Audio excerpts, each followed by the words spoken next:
July 11th, now 1996, Irene called Harold's surgery and asked for a visit. And she stayed in bed telling Michael she wanted a meat and potato pie for lunch and requested he bring some over.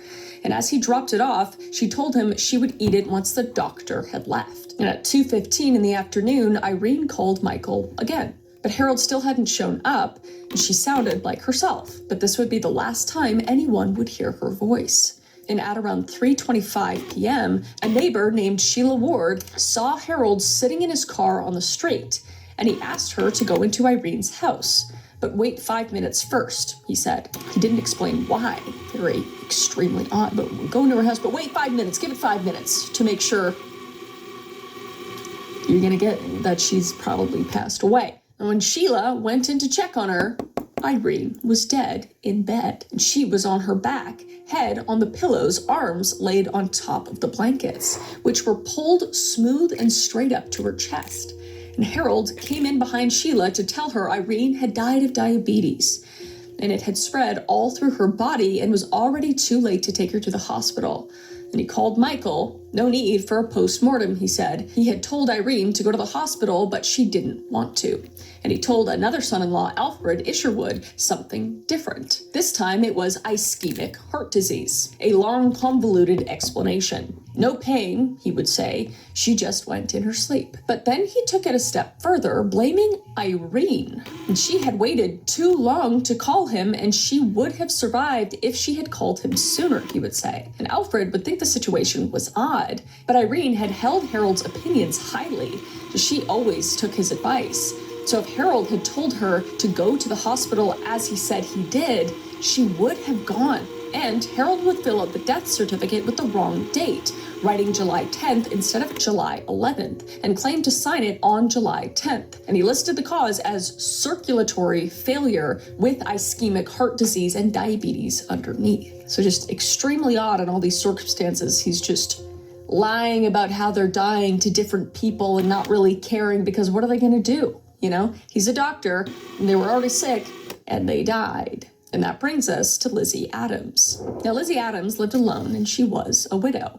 And she had spent her career as a ballroom dancer.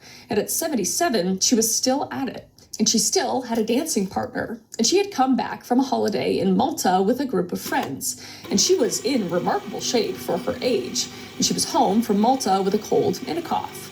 And the day after returning, she spent the whole afternoon shopping in Stockport with her daughter, Doreen. And by the end of the day, she was ready to rest and the cough was bothering her. Doreen picked up an antibiotic from Harold's surgery and dropped it off at her mother's house. So on Friday, February 28th, 1997, the next morning, Lizzie told Doreen the antibiotic, quote unquote, nearly blew her head off. And at 12:10, she called the surgery and the receptionist wrote down her symptoms: dizziness and nausea and just unsteady on her feet. And she wanted a visit. But she continued on with her day as normal. And that morning, she hand-washed clothes and hung them dry, and she started cooking her evening meal. And when Harold arrived in the early afternoon, the ironing board was set up in the kitchen with the iron ready to go.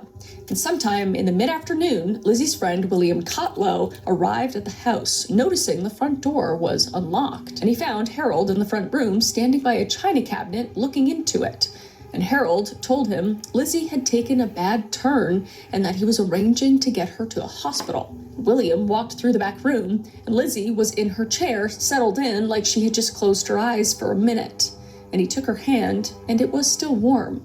And he turned to Harold, saying, quote unquote, I think she fainted. And Harold walked over, saying, quote, she's gone, unquote. And he would cancel the ambulance. And again, he did not examine her, and Harold called the Thorley house and told Doreen's husband he had ordered an ambulance to take Lizzie to the hospital. And then he called Doreen at work and said her mother needed to go to the hospital, and he didn't tell either of them that she was already deceased. And Doreen rushed to her mother's house, and Lizzie was still in her chair, legs crossed in a relaxing position. And Harold abruptly told her that her mother had died of pneumonia. And he said there was no need for a post-mortem, again, because he had been present at the death. How convenient. And the next day, Lizzie's other daughter, Sonia, went to see Harold. And he told her he had called an ambulance, but canceled it after Lizzie had died. But no call to the ambulance service was ever made from that house. And Harold filled out the death certificate with cause of death, bronchopneumonia, lasting 12 to 24 hours. And on the cremation form, he put the time of death at 2:50 in the afternoon, about 50 minutes after he arrived. And he wrote that a neighbor, Mrs. Catlow, was there when she died as well. And that brings us to Jean Lilly, who was 58 years old. Now, her husband, Albert, drove long distance for a living, and he kept a mobile phone on him at all times, never turned it off. And Jean's health wasn't the best. She did have heart disease, hypertension, and respiratory problems. And she got around in a wheelchair anytime she went out. But she managed at home, and for a couple of days, she had a cold and a cough. And on the morning of April 25th, 1997, Albert called her from the road to check in. And she told him she had called the doctor and asked him to come by, and she was currently waiting for him. And her neighbor, Elizabeth Hunter, came by that morning as well. And they had tea together.